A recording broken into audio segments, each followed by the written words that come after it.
नमस्कार दोस्तों।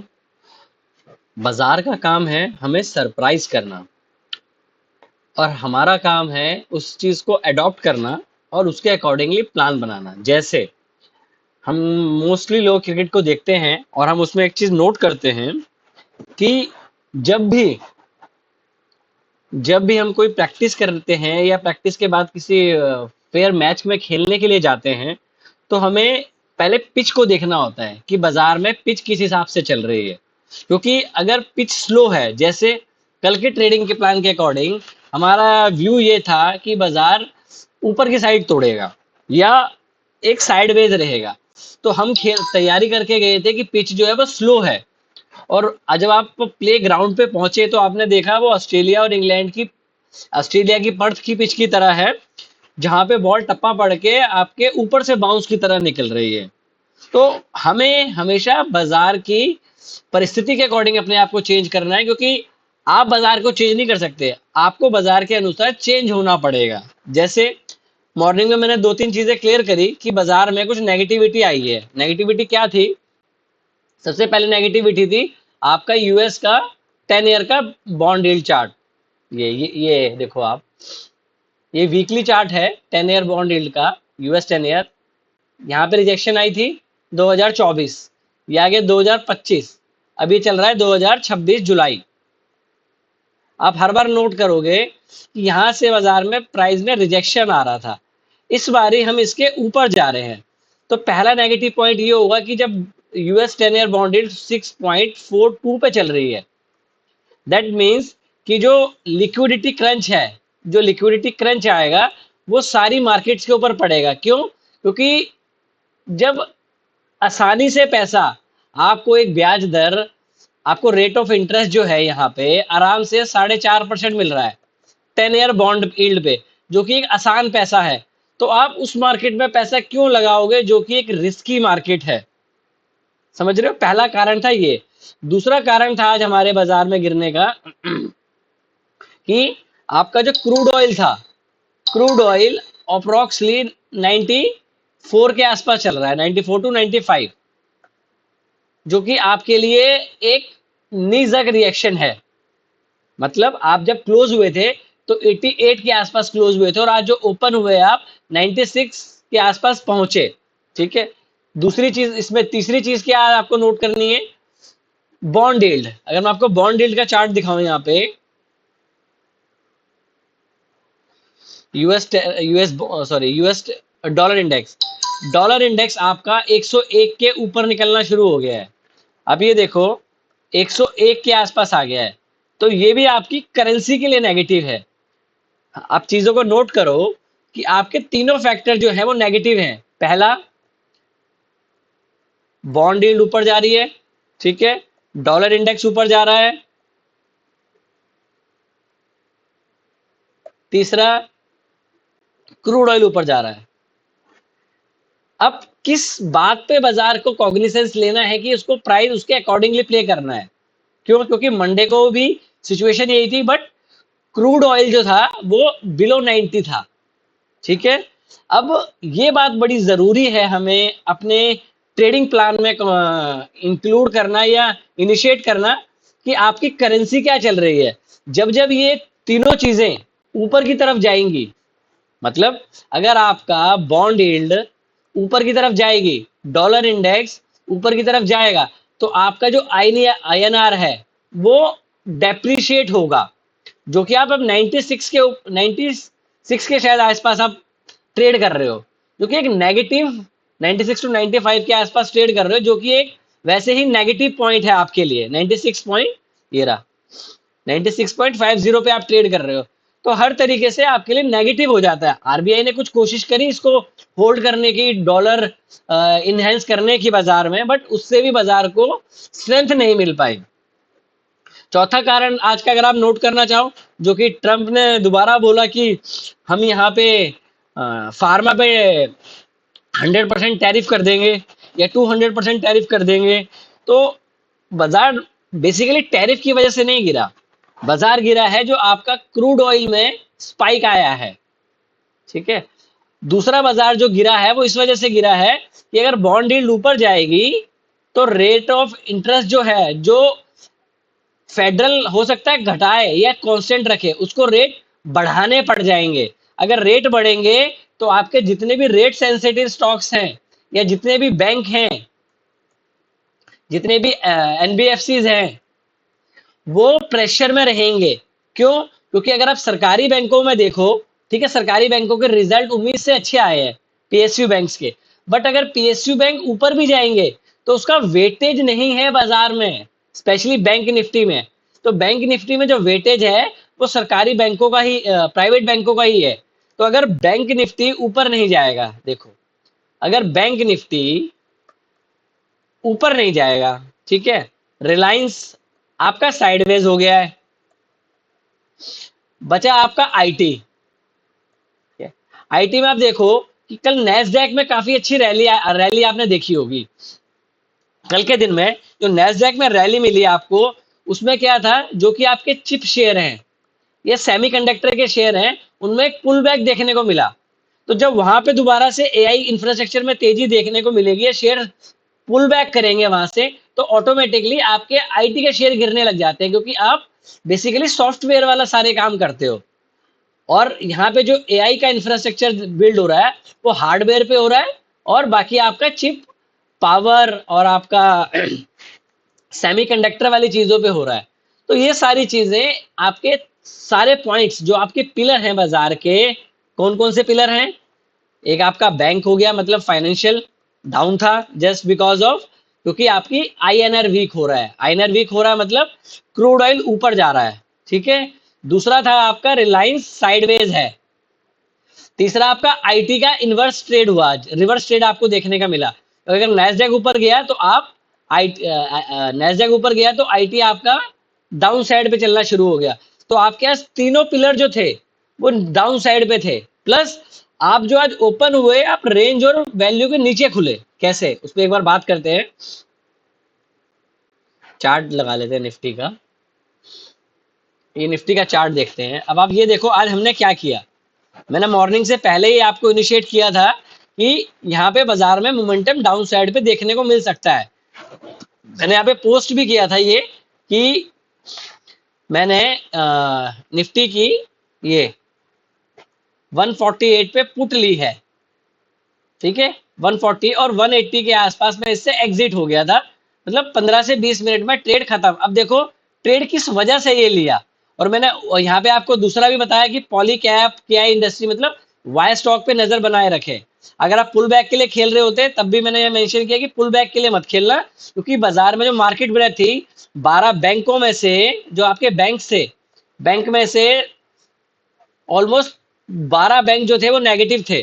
निफ्टी में 46 टू 42 शेयर नेगेटिव थे। तो आप बाजार में ऊपर नहीं जाओगे, ठीक है। ये चीजें आपको भी लाइव बाजार में एक बार इवेल्युएट करनी चाहिए। अब निफ्टी का चार्ट देखते हैं कि आज हमने क्या किया।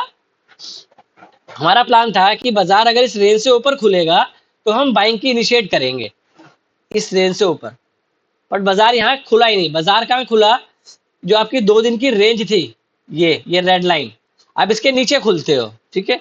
मैंने आपको हमेशा एक बात बताई है बाजार में कि हमें ट्रेड कैसे लेना है। अगर बाजार एक बड़ी बार बना देता है, मान लीजिए रेंज है आपकी, ठीक है, 2 दिन की रेंज है, कुछ भी हो सकती है, आप इस रेंज से एक बड़ी बार बनाते हो, जो आज बनी, मान लीजिए ये आपका मंडे, ये ट्यूसडे और आज का वेडनेसडे, बड़ी बार बनाई, तो हम इतनी बड़ी बार का स्टॉप लॉस नहीं ले सकते। तो हमें वेट करना है यहाँ पे एक छोटी बार का फॉर्म होने का। अब आप ये देखो, यहाँ पे एक छोटी बार फॉर्म होती है, ये, ठीक है, ये एक छोटी बार यहाँ पे फॉर्म हुई, ये रही। अब सबसे इंपॉर्टेंट चीज क्या है इस बार में कि हमारा स्टॉप लॉस क्या है, ये है। अदरवाइज हमें स्टॉप लॉस ये लेना पड़ता। हमने वेट किया बाजार में, यहाँ पे ट्रेड लिया, पहली बार मिली, दूसरी बार मिली, तीसरे में काफी देर तक हम वेट करते रहे बाजार में। तो यहाँ के आसपास जब बाजार ने एक कंसोलिडेशन शुरू किया तो यहाँ 180 के आसपास में एग्जिट हो गया। उसके बाद ये कॉल, ये चीज भी यहाँ से भी नीचे गई, बट मैं यहाँ पे अपनी ट्रेड से एग्जिट हो गया। क्यों? क्योंकि ऑप्शंस बाइंग में अगर मोमेंटम तेज है तो आपको प्रॉफिट बुक करना चाहिए, बिकॉज एक बड़ी बार आपके रिवर्स में जो बनेगी वो आपका 60% प्रॉफिट वाइप आउट कर देती है। आप आजमा के देख लेना अब क्या हुआ पूरा दिन बाजार में। देखो यहाँ पे मैं एग्जिट हुआ, बाजार नीचे आया, ये गया यहाँ। अब यहाँ देखो, यहाँ पे भी जो मेरी 180 की पुट थी वो ये यहाँ पे 204 रुपए की थी। अब ये देखो ये काफी ज्यादा नीचे है, मतलब ऑलमोस्ट आपका यहाँ से 120 पॉइंट डाउन है बाजार, 80 से 120 पॉइंट।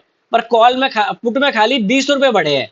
तो दैट मीन्स कि जब बड़ा मोमेंटम आपको मिल रहा हो, इनिशियली तेज मिल रहा हो और आपके ग्रीन बार्स बनने से पहले, बड़ी ग्रीन बार बनने से पहले आपको प्रॉफिट बुक करना पड़ेगा एज ए ऑप्शन बायर। अगर आपने नहीं किया तो हो सकता है जो आपको जहां पे आपको 100 पॉइंट आ रहे हो वो 40 पॉइंट में कन्वर्ट हो जाए या 60 पॉइंट में कन्वर्ट हो जाए। तो कोशिश करनी है, अगर आपको एक बार 100 पॉइंट दिख जाते हैं तो कम से कम आप 80 पॉइंट्स लेके जाएं बाजार से, या अगर आपके फेवर में 30 पॉइंट्स आ जाता है तो कम से कम आप बाजार से 20 पॉइंट तो लेके जाएं उस ट्रेड में स्पेशली। यहाँ पे हम एग्जिट हुए, उसके बाद जब बाजार ने दोबारा कंसोलिडेशन किया और इस जगह के आसपास आप देखना, यहाँ पे ये चीज, ये ग्रीन बार बनी, मैंने यहाँ पे दोबारा पुट का ट्रेड लिया, बट हुआ क्या, उसने मेरा स्टॉप लॉस हिट कर दिया। ठीक है, ये देखो ये यहीं से रिवर्स हुआ, मैंने दोबारा यहाँ पे पुट का ट्रेड लिया, जैसे ये बंद हुआ 20 से नीचे आया, मैंने दोबारा पुट का ट्रेड लिया क्योंकि मार्केट बहुत नेगेटिव था, ये मिला मुझे, बाजार ऊपर आया, यहाँ पे मेरा स्टॉप लॉस ट्रेल हो गया, मतलब जो ब्रेक इवन पे था वो हिट हो गया। उसके बाद हम बैठे रहे पूरा दिन, दोबारा जब बाजार ने यहाँ पे ब्रेक किया मैंने दोबारा पुट ली, वो 146 के आसपास ली, वो 162 के आसपास तक गई, बट इवेंचुअली मैं दोबारा इस पे भी एग्जिट कर दिया। और यहाँ पे मतलब अगर मैं इस चीज को देखूं तो मैंने लास्ट में आपको ग्रुप में भी पोस्ट किया कि आप अगर पुट लेना चाहते हैं तो 23,950 की पुट देख सकते हैं जो कि 74 के आसपास चल रही है। ठीक है, ये पुट हो सकता है अगर बाजार में थोड़ी सी भी नेगेटिविटी और बढ़ती है तो बाजार आपका 23,750 तक आराम से मूव कर सकता है, क्योंकि बाजार की रेंज आपकी काफी बड़ी बनी है। तो इंपॉर्टेंट ये होगा कि अगर बाजार कल S1 के आसपास चला जाता है, अगर बाजार, अब हम कल का प्लान समझ लेते हैं पहले कि कल का ट्रेड प्लान क्या होना चाहिए। अब ये हमारा एक रेंज है, तो हमें ट्रेड कब मिलेगा अच्छा, अगर बाजार कल इस रेंज के आसपास खुलता है, यहाँ पे खुलता है, इस जगह के आसपास अगर बाजार ओपन होता है, मतलब 24,050 से लेके 24,080 की रेंज में अगर बाजार आपको ओपन मिलता है, एट ओपन होगा, इन केस ओपन होता है, तो आपको पहले 5 मिनट का हाई का स्टॉप लॉस लेके, पहले 5 मिनट की बार का हाई का स्टॉप लॉस लेके आपको स्टॉप, मतलब यहाँ पे शॉर्ट पोजीशन बनानी है। शॉर्ट पोजीशन कैसे बनानी है, देखो इसमें आपका ट्रिगर पॉइंट हमेशा बाजार में होना चाहिए कि आप ट्रिगर क्या कर रहे हैं। ट्रिगर होगा कि पहले 5 मिनट का लो ब्रेक होना चाहिए। मान लीजिए पहले 5 मिनट की कैंडल बनी, ये ठीक है, कुछ भी हो सकती है, ये लो गया, मैंने इसके शॉर्ट करना है और ये मेरा 200 का ऊपर का या 24,100 मेरा स्टॉप लॉस होगा।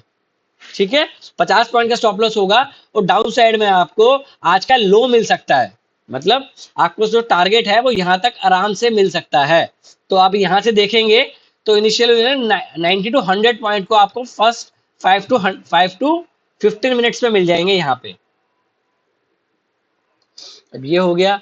अब इन केस अगर बाजार इसी जगह पे खुलता है तो खुलते ही आपको शॉर्ट करना है यहाँ पे, और आपका पहला टारगेट होगा 23,800 का या 750 का, क्योंकि उससे पहले बाजार रुकेगा नहीं। क्योंकि अगर आप प्रीवियस कंडीशन को देखेंगे तो बाजार ने प्रीवियसली भी यहीं से रैली करी है पिछली 2 बारी। तो जब एक इंपॉर्टेंट ट्रिगर पॉइंट हो जाता है और एक अच्छा सपोर्ट जोन बन जाता है, अगर बाजार यहाँ से दोबारा ब्रेक करेगा, यहाँ पे आता है और ब्रेक कर देता है, क्योंकि देखो अगर बड़ी बार से ब्रेक करता है तो आपको रिवर्सल इमीडिएटली मिल जाएगा। क्यों? क्योंकि अभी आपने तेजी देखी नहीं है, आज बाजार मंदी देखी नहीं है। क्यों? क्योंकि हुआ क्या कि पहले 15 मिनट के बाद अगर आप देखें तो पहले 15 मिनट के बाद बाजार पूरा साइडवेज हो गया, मतलब इस चीज को उसने डाइजेस्ट कर लिया। तो अगर बाजार इसी जोन पे खुलेगा तो अगेन आपको 3 से 4 बड़ी बार डाउन साइड पे मिलेंगी और वो आपका प्रॉफिट बुकिंग होना चाहिए। हमें बाइंग कब करनी चाहिए? बाइंग के लिए देखिए, अगर कल का S1 पे पास प्राइस आता है, ठीक है, कल के S1 पे अगर प्राइस आता है साथ में कॉन्फ्लेंस होना चाहिए कि बाजार उस टाइम पे 23,750 से 23,880 की रेंज में हो। ठीक है, दूसरा ट्रिगर पॉइंट हम लेंगे यहाँ पे, एक हो गया हमारा S1, दूसरा हो गया हमारा प्राइस, तीसरा हम जो ट्रिगर पॉइंट इसमें ऐड करेंगे वो करेंगे कि प्राइस 20 से दूर ना हो, मतलब मूविंग एवरेज यहाँ है तो प्राइस यहाँ नहीं होना चाहिए, इस चीज का ध्यान रखना। तो ट्रिगर पॉइंट होगा कि बाजार इसके ऊपर क्लोज हो तो हम रिवर्सल ट्रेड खेल सकते हैं, या आप गैप डाउन 200 पॉइंट कर जाते हो, 250 पॉइंट कर जाते हो, तो आपको एक डाउन साइड से इमीडिएटली रिवर्सल मिल जाएगा जो कि आपको क्लोज तक ला सकता है।